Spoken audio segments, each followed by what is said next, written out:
ens hem trobat als carrers de Barcelona per defensar el nostre dret a decidir i el nostre dret a la llibertat com a poble.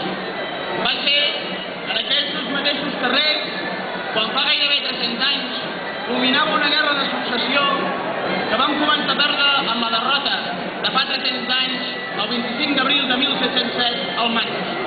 Des d'aleshores, l'estat espanyol no ha sabut fer res més que fer-nos caure lleis que ens imposen i que ens guarden la nostra llibertat com a poble. Fa 300 anys ens van caure a sobre els decrets de nova planta que van anul·lar les nostres llibertats i els nostres drets.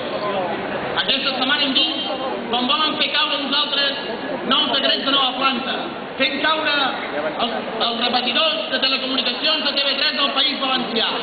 Des d'aquí, la gent que ens manifestem a Barcelona, diem que davant d'aquells que no volen que circuli la informació lliurement, portarem i seguirem treballant perquè TV3 no arribi no només al País Valencià, sinó arreu dels països catalans i que tot el món pugui conèixer la nostra realitat.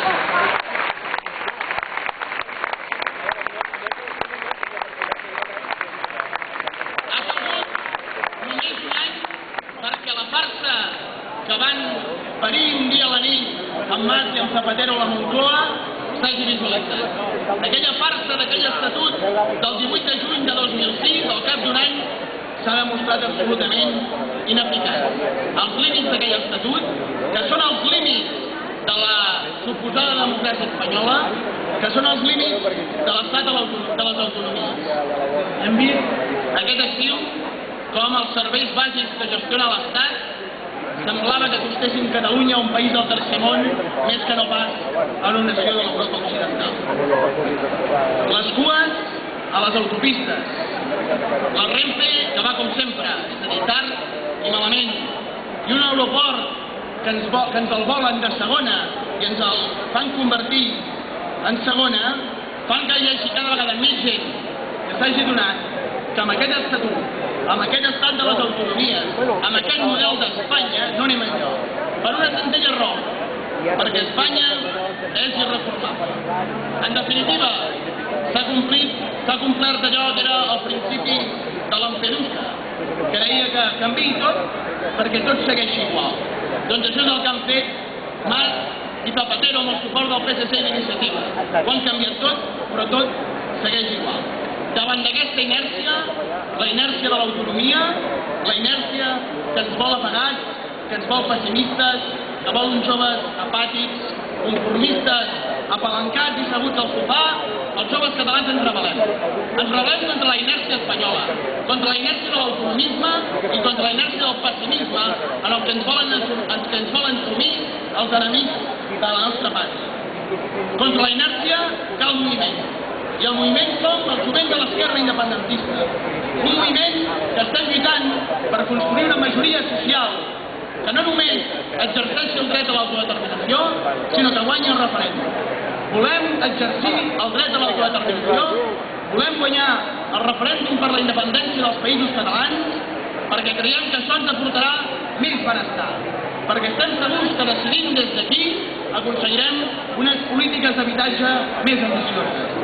Aconseguirem que les beques dels estudiants catalans es quedin a Catalunya i no seguim discriminats. Aconseguirem poder legislar nosaltres els contractes de treball i no dependre de la legislació espanyola que ha assumit els joves catalans de la precarietat.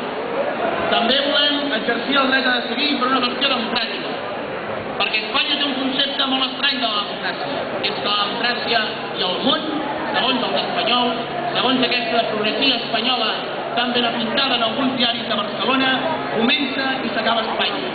Es volen un món sense fronteres, però les fronteres no les comencen imposant a casa nostra, dividint els països catalans. Volem decidir, i en una democràcia tot s'ha de decidir a les urnes, començant pel cap d'estat, que per primera vegada, gràcies a Esquerra Republicana, haurà de retre comptes de com es gasta el bilió de pessetes que van a parar procedents dels nostres impostos, i volem decidir també quines són les fronteres que hem de tenir. O més ben dit, quin ha de ser el nostre estat per poder-nos connectar amb Europa i el món. És tasca de tots guanyar aquesta majoria social. L'hem de guanyar dia a dia, amb esforç, amb tenacitat, amb somriures i amb bon humor. L'hem de guanyar a la feina, l'hem de guanyar convencent els companys d'institut o de facultat, l'hem de guanyar al carrer, l'hem de guanyar a les associacions de veïns, l'hem de guanyar també als ajuntaments, als parlaments i al Consell Executiu del Govern de la Generalitat. Aquesta és la majoria social que es construeix dia a dia. Ara, doncs, companyes i companys, cal tornar a la feina. Cal que l'independentisme no sigui només un brot que ve després que les infraestructures de l'estat espanyol funcionen malament. Cal que l'independentisme sigui molt més que una data simbòlica però necessària. Cal que l'independentisme guanyi cada dia al carrer. I amb això, el poble de Catalunya, el poble dels països catalans, tindrà la joventut d'Esquerra Republicana i el jovent independentista al capdavant. Moltes gràcies. Amunt l'Esquerra, visca el jovent dels països catalans, visca la terra!